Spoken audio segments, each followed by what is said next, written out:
because a lot is still unknown on the coronavirus front. All of that stimulus being tied to how much pain is being endured. Again, also a result of how states look to move forward through all this after shutdowns were implemented. And when we look at the new data coming through today, I guess the reason for optimism out of Florida and Arizona, we're seeing case counts there rise below their last 7-day averages in both states. Florida only rising 4.7, Arizona only rising 3.3. Texas, though, however, as we noted yesterday, reported a near doubling in coronavirus cases from about 5,000 to 10,000.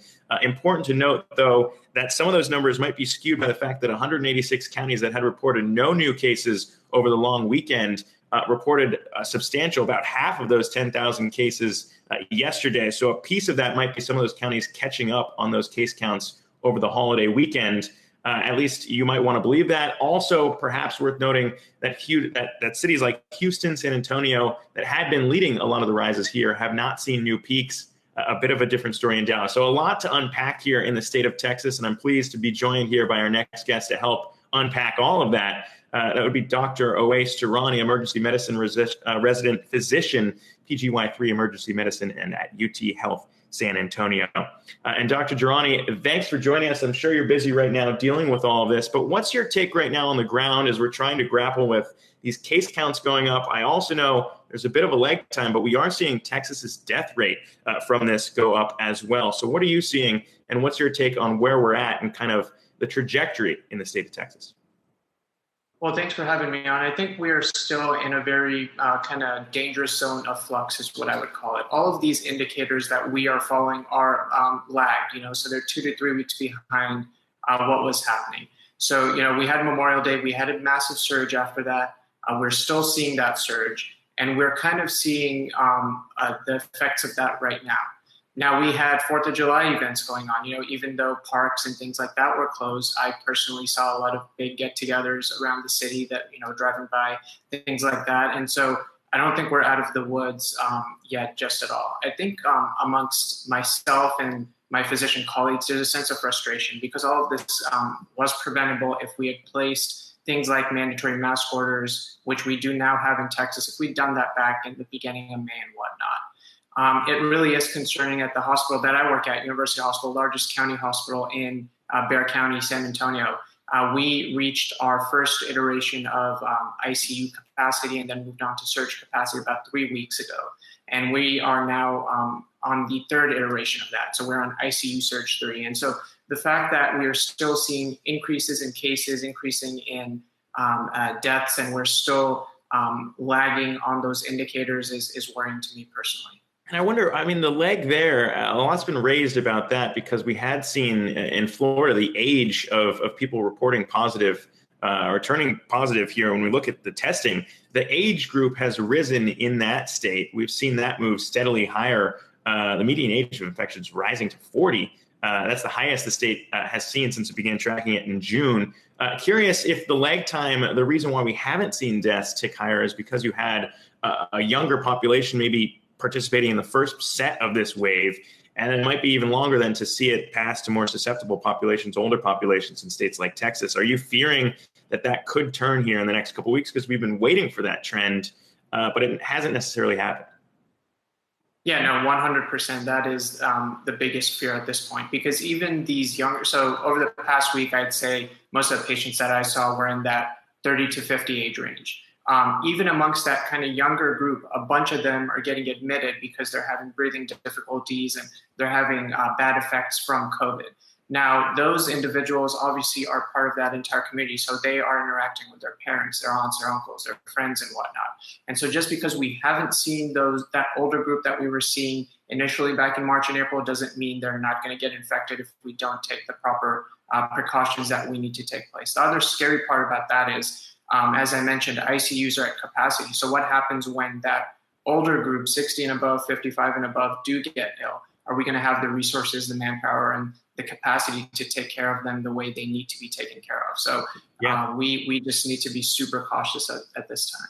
And obviously, you can see why the frustrations are there on your part and counterparts having to deal with this on the front lines. But when we think about susceptibility of younger populations, that was very much the key topic today when we got the update from New York City Mayor Bill de Blasio talking about a potential blended learning program when schools reopen in the fall, with students only in class about 2 to 3 days a week. We also heard from Vice President Mike Pence talking about what he sees as the time to really open schools up. I want to play what he said in terms of pushing for that agenda and get your take on the other side. Here's what he had to say. As we see to the needs of our states, as we focus on the health care of the American people, we're working to reopen America and to reopen America's schools. And yesterday, President Trump convened a summit of education leaders and health officials at the White House. And as the president made clear yesterday, it's time. It's time for us to get our kids back to school. And Dr. Durrani, we also heard from President Trump on Twitter talking about how he thought that this was a political move to really keep schools closed and it's important for children and families, which I don't doubt, but also threatened to cut funding off if schools didn't reopen. I'm curious to get your take on maybe the risks and rewards of pushing right now to open schools in the fall, and whether or not you think that's an inevitability that we might see other cities do what New York does, are planning to do here, and kind of making it a 3-day school week. Yeah, so I think schools are a vital component of a child's growth. They provide a good sense of obviously learning, but they are a social atmosphere. They provide mental health care in a way where kids are able to interact with each other. They get nutrition there, so schools are important. But I think at the same time, this has to be a go back to school program that starts at the school district level and state level, not necessarily a national level. I think we do have to get back to school. I think we have to do that in a responsible way so that A, we're not spreading infection in areas that are hotspots, and then B, doing it in a way that is getting what the students need, but at the same time, we're not making the situation worse. So it's a complicated situation. There's no right or wrong answer. I think it just can't be something like, oh, everyone has to go back to school, or we're going to cut your funding kind of thing, because it's going to be a personalized solution to each community, and you're going to have to get buy-in from the parents, from the community leaders, and make sure that there are mechanisms in place to pull back if we start to see spikes. Well, let me push that conversation a little bit further too, because I'm not sure on what camp you fall in here, but Disney World also moving forward with plans to reopen. You could make the argument maybe that's important for children's learning, but a lot of people have been flexing that they're not worried about it. We've heard this from officials. They're not worried about it because of the precautions that Disney World is taking to reopen, but planning to bring back visitors as soon as Saturday, even though we've seen a worrying rise in cases in Florida. So what's your take on maybe the risks there, and what we're talking about also what's going on in Texas? Well, I think it's simply too early to open a place like Disney, even if it's at 20 or 30% capacity. They, I know, have been trying to put in a lot of things like, hand washing stations and temperature checks. But I think those are things that we should be doing as a community, no matter where you go. It's not something that should be there just for Disney. It should be something that, you go to the grocery store, it's there. You go to the gym, if the gym's open, it's there. On top of that, I noted that they don't have a testing program for the employees. So, you have employees that are showing up to work. They're getting these basic checks, but if they're asymptomatic, they're not going to raise any red flags. They can't get tests. There's no testing program there. So I think it's a very high-risk move. I think it's what got Texas and Florida to the place that we're in. We reopened early without the proper public health measures in place. And I think opening places like Disney World is just going to add to that problem. We need to get this pandemic under control before we move forward with actions like that.